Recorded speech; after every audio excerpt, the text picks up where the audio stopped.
Bonjour les amis, comment allez-vous? Bonjour, Bonjour, Tout le monde va bien?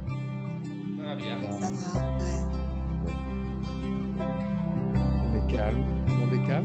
Ça va? Oui, calme. Bon, c'est bien. Hein? Mais ils veulent plus qu'on bouge, alors on fait attention, hein.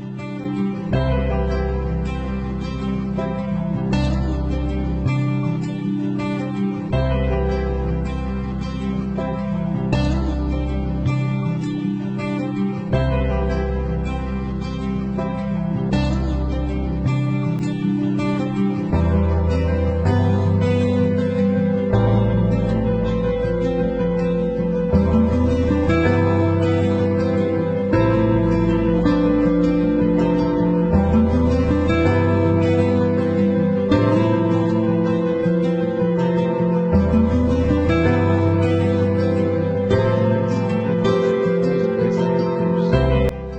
Ah, et puis à un moment donné, il n'y a plus du tout d'intensité. Eh bien, on ne vit plus les choses.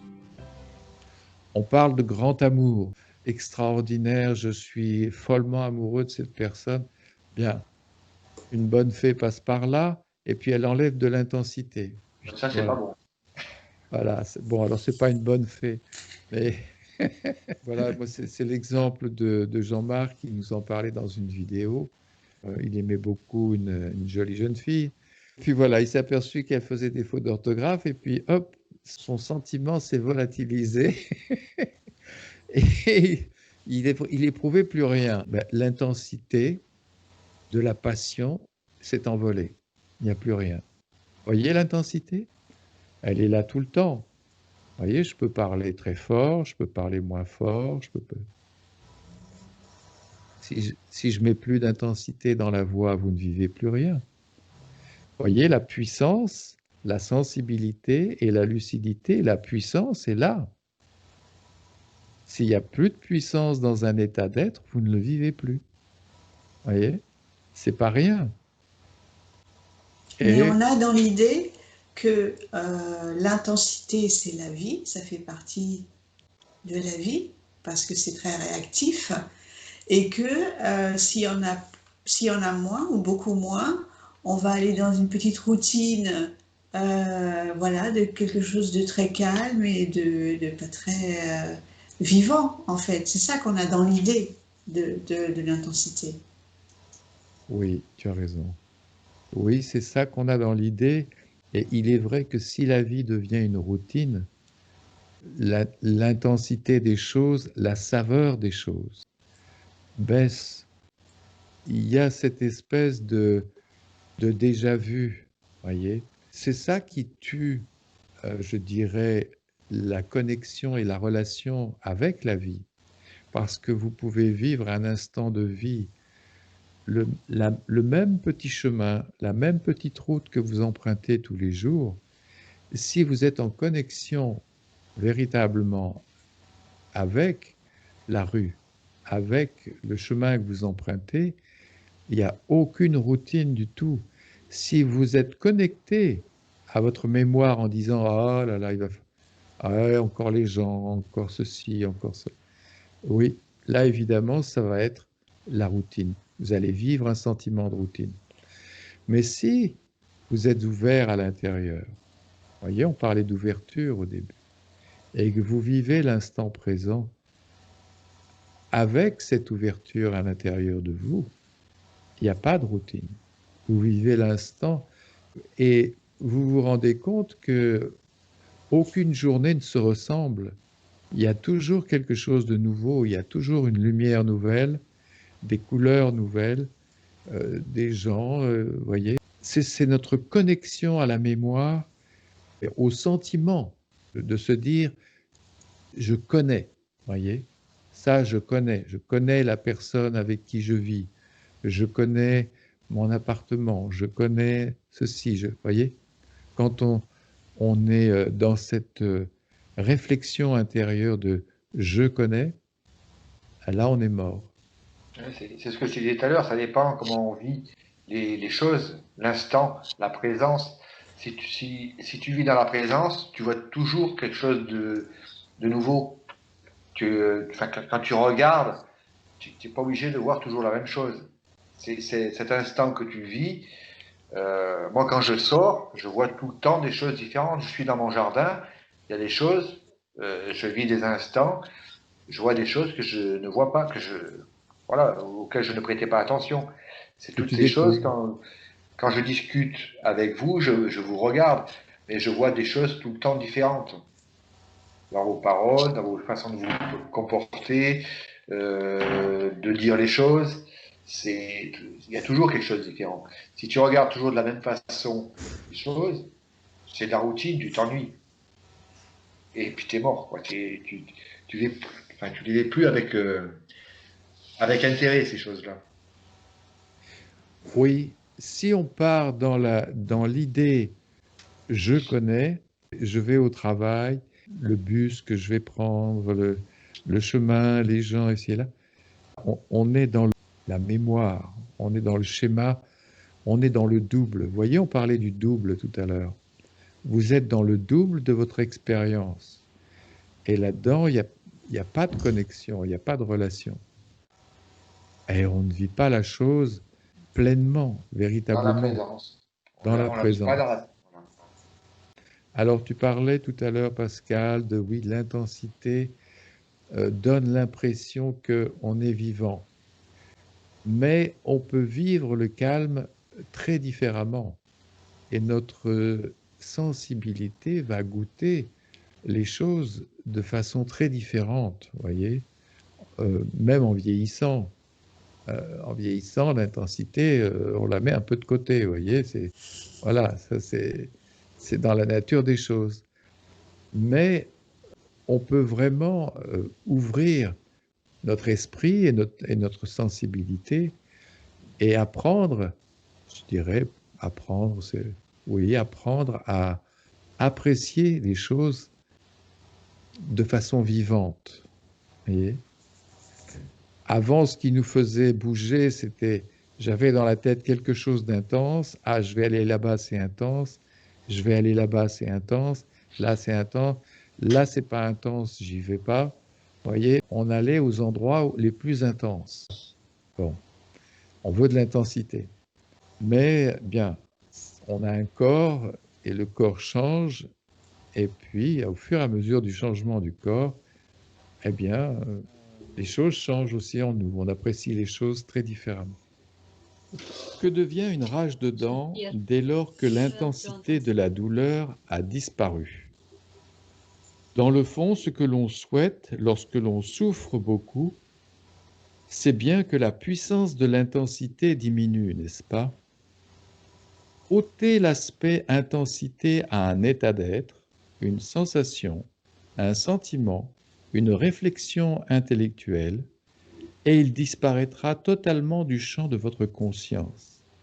C'est également l'intensité que nous recherchons dans les plaisirs. Voyez? L'aspect intensité, voyez comme il est vraiment présent partout. Vous voyez, voilà, il faut mettre de la lumière et puis on voit mieux. Dans un plaisir, il y a l'aspect intensité.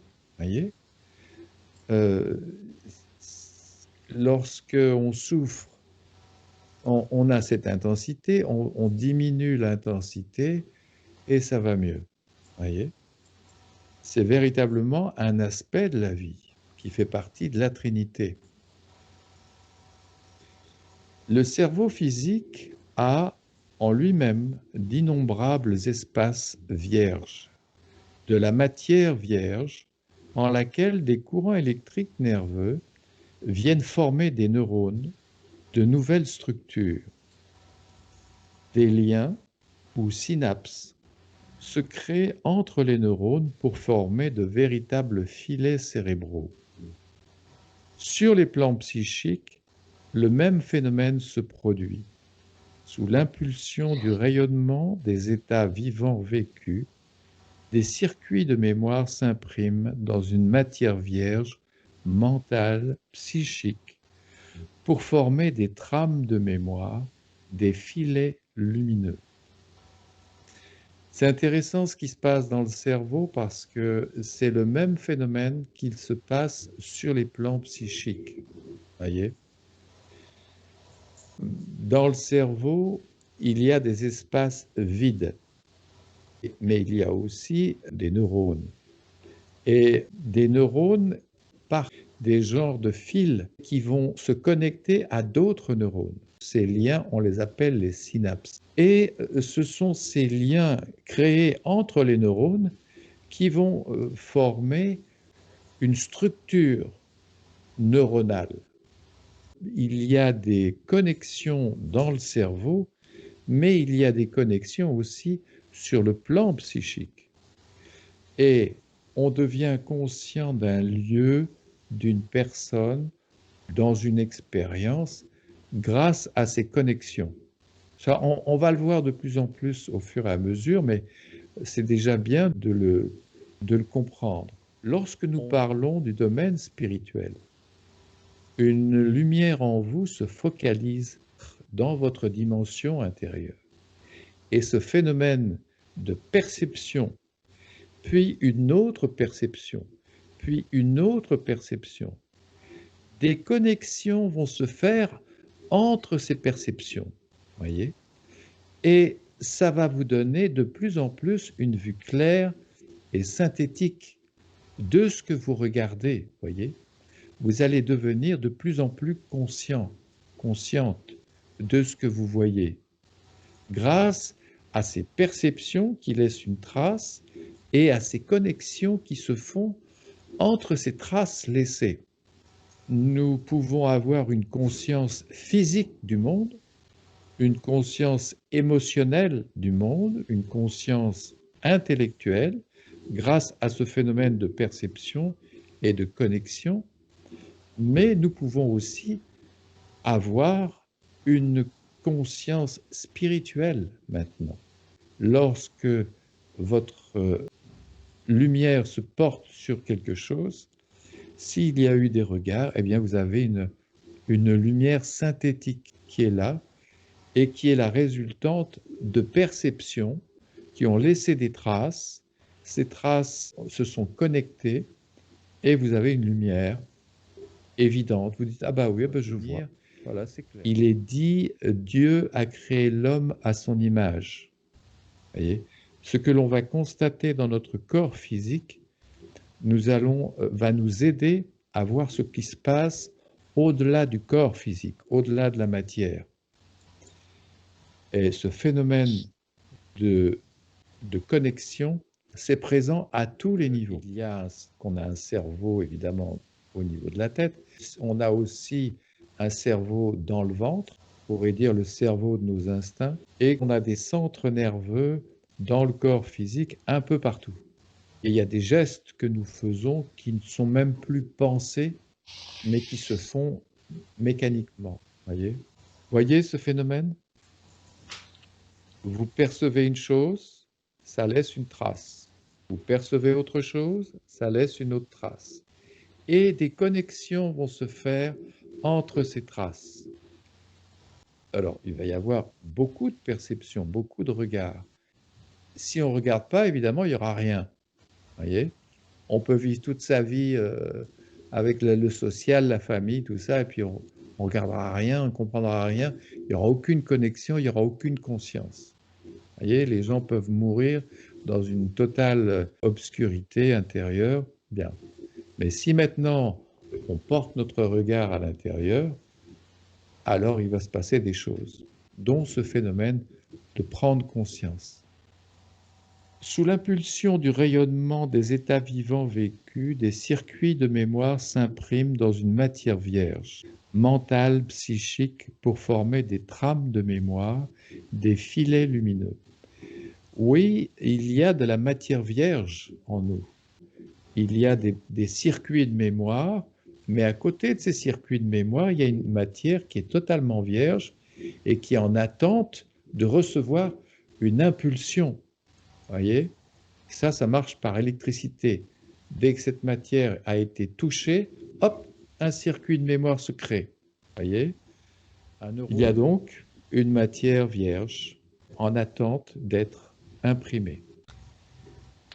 Lorsqu'un individu se penche, méditation, soit regard, de façon soutenue sur l'aspect psychique mental de son être, il est amené tôt ou tard à voir très nettement les trames de mémoire lumineuse. Dans mon expérience, j'ai pu voir ces trames sur les plans psychiques où il y a de véritables filets, des trames qui s'entrecroisent et qui forment un champ de mémoire psychique. Voyez? Quand on regarde des neurones, c'est le même principe.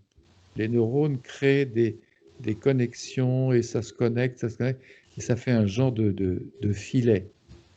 Je me permets dans ce livre de parler de traces laissées, de trames lumineuses, de matière vierge, de circuits de mémoire imprimés par rayonnement, parce que ces phénomènes, et bien d'autres, ont été vus très concrètement en esprit comme étant des faits tangibles sur les plans psychiques. Si véritablement on s'implique dans le soi-regard, il y a des perceptions extrasensorielles et vous verrez des choses, vous aurez des expériences qui vont vous amener à voir ces choses comme des faits vivants, des choses évidentes. Dans le cerveau, nous parlons de courants électriques nerveux. Et dans le champ de la conscience, c'est de lumière et de rayonnement dont il s'agit. Ce qui forme les neurones dans le cerveau, ce sont des courants électriques. Tout est électrique. D'ailleurs, dans la vie, en général, tout est électrique. C'est de l'électricité sur des fréquences différentes.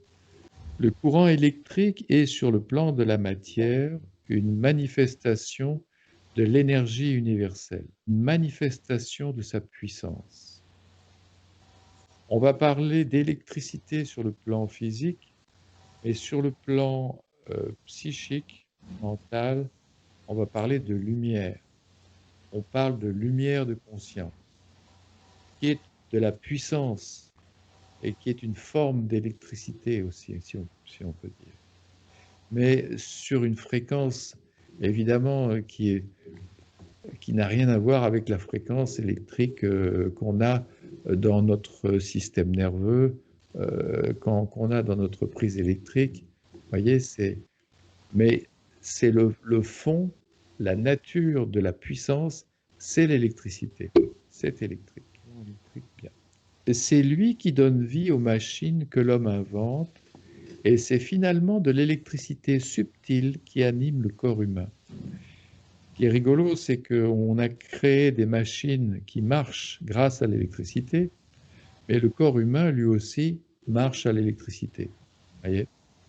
Tout est électrique. Le plan spirituel, la conscience spirituelle a aussi une puissance électrique, une puissance de rayonnement. Tout est électrique. Et l'ingénieur Tesla, il avait comme conception de faire marcher tout ce qui est électricité avec l'électricité universelle. Et c'était au point. C'est quand même puissant comme ce qu'il y a dans l'énergie universelle. Notre centre d'énergie premier, c'est le sacrum. Toute action, toute pensée, toute émotion se sert d'une énergie captée par le sacrum, vous voyez, en bas de la colonne. Et ce qui est intéressant, c'est que la sexualité, elle se trouve juste à côté du sacrum, vous voyez. Et la sexualité est une des sensations les plus puissantes du corps, vous voyez. Et elle se trouve à côté du capteur de l'énergie universelle qui est le sacrum. Et tous nos chakras sont des centres d'énergie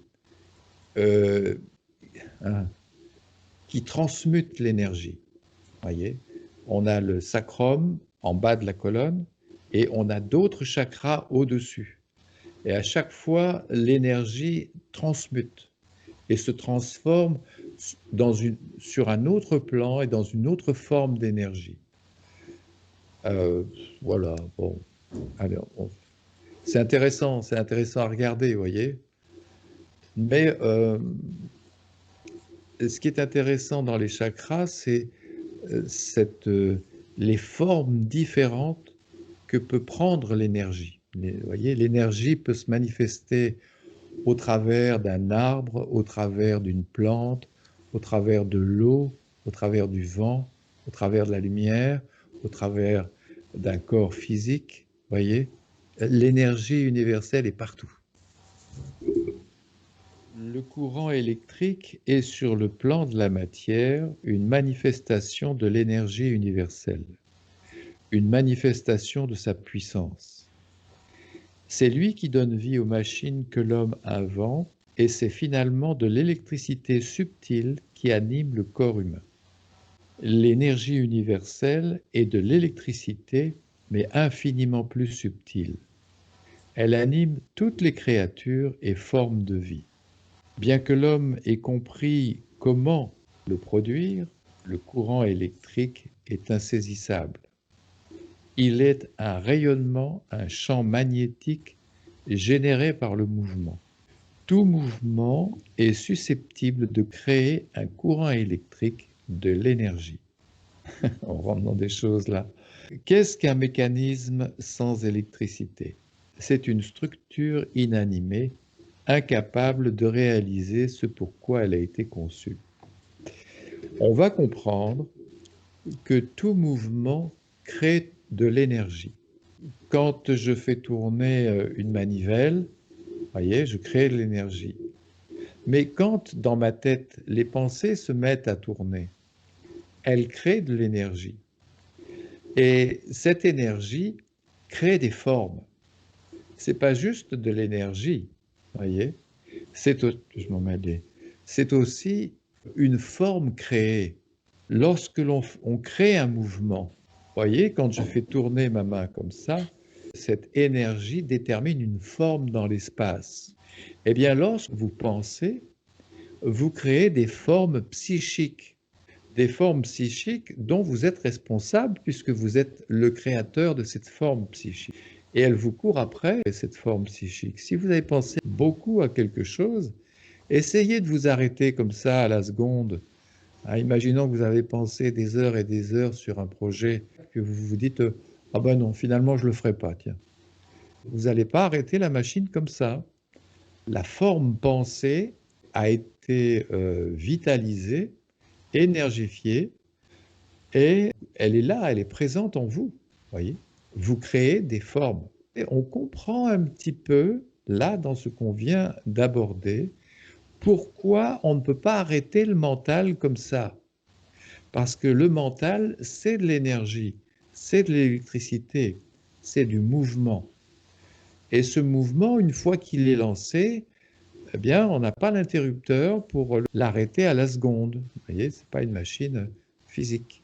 Et les formes pensées nous poursuivent après. Il peut y avoir des obsessions. Vous voyez, il y a des gens qui sont pris dans des formes psychiques obsessionnelles ou des phobies. Ils ont peur de telle ou telle chose. Il y a eu un événement dans leur vie et puis ils se sont mis à penser dessus. Après, ça les poursuit.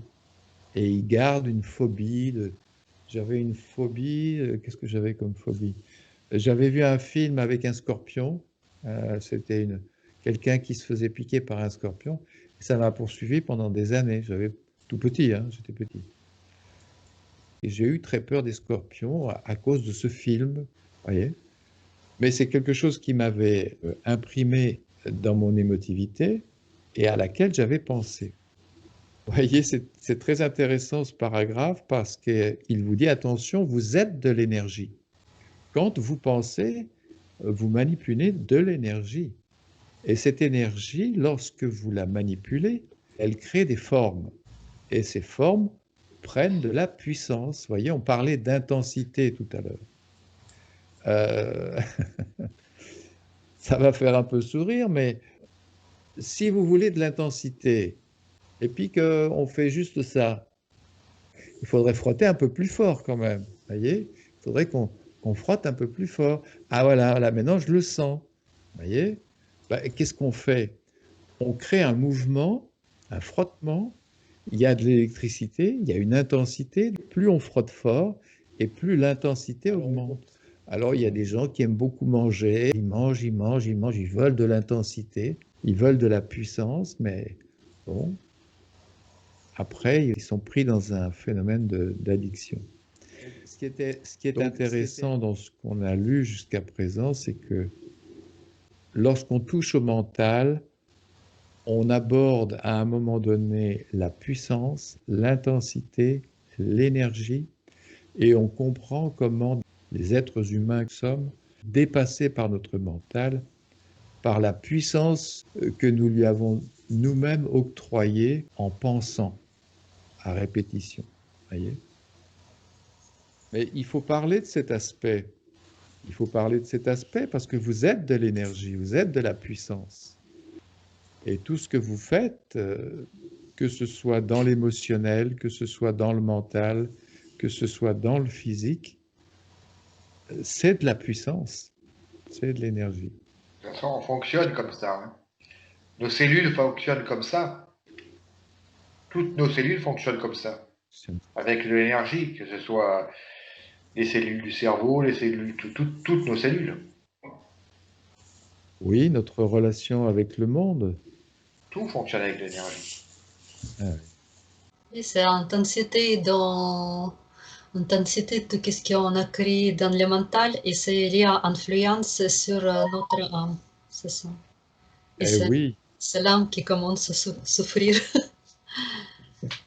Oui, c'est intéressant ça, parce qu'on voit que le conditionnement a créé une espèce de trame mentale, psychique, et que notre âme n'est pas vraiment en accord avec tout ce qu'on nous a mis dans la tête, avec tout ce qu'on voit autour de nous, et que notre sensibilité, notre âme aspire à quelque chose de libre, de détendu, voyez ?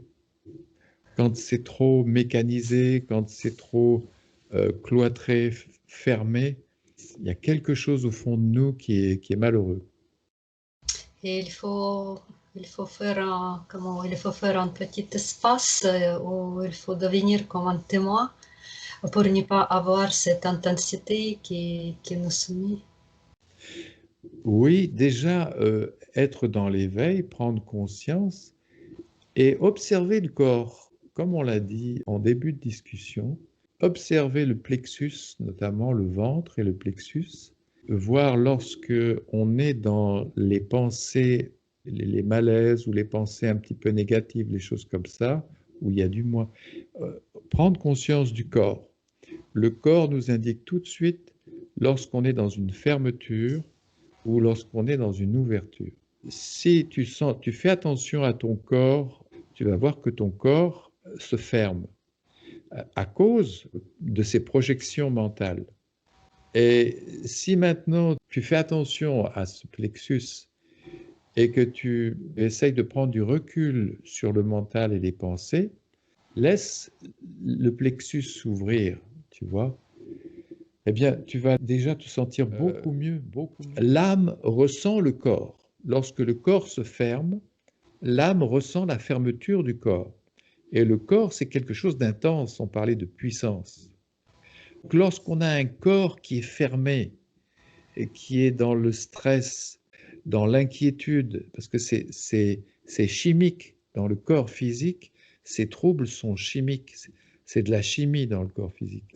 L'âme, la sensibilité ressent ça et on souffre là-dedans, dans cette fermeture du corps. Et cette fermeture du corps peut être liée à des choses mentales, à ce que je pense, j'ai un problème sur ci. Prends conscience de ce à quoi tu penses, de tes problèmes, et essaye de détendre le corps, tu vois, de prendre aussi du recul relativement à cette fermeture du corps. Et détendre le corps, ouvrir ton plexus et essayer de prendre du recul sur les pensées. Ça va créer une détente naturelle et vous allez voir nettement ce qu'on entend par ouverture à l'intérieur de soi. Le stress s'en va, les pensées s'en vont et le corps s'ouvre, voyez.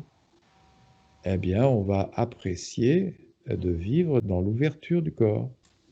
Excuse-moi, quand tu regardes, quand tu vois une personne, toi-même, quand tu commences à te croiser les bras comme ça et à les ramener vers le plexus, c'est des personnes qui sont en train de se fermer. Quand tu ouvres les bras, Oui. ben, tu t'ouvres à la vie. Tu t'ouvres, tu écoutes, et tu prends conscience. Quand quelqu'un il ferme les bras comme ça, 1 sur 2, c'est qu'il n'écoute plus, qu'il ne s'intéresse plus. Il entend, mais il n'écoute pas. Il est fermé. C'est une gestuelle du corps.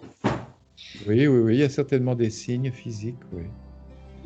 Donc, mes amis, allez vers l'ouverture, ouvrez-vous et profitez de chaque instant dans l'ouverture, dans cette ouverture intérieure. Pour diminuer les mouvements de pensée. Oui, oui, oui, faites attention à votre plexus et laissez ce plexus s'ouvrir. Ouvrez-vous, ouvrez-vous, ouvrez-vous. Voilà. Bah, écoutez, je vous souhaite une belle ouverture à tous. Merci Jean-Pierre. Je vous embrasse. Au revoir, à bientôt. À Au revoir, à bientôt. bientôt. Au revoir.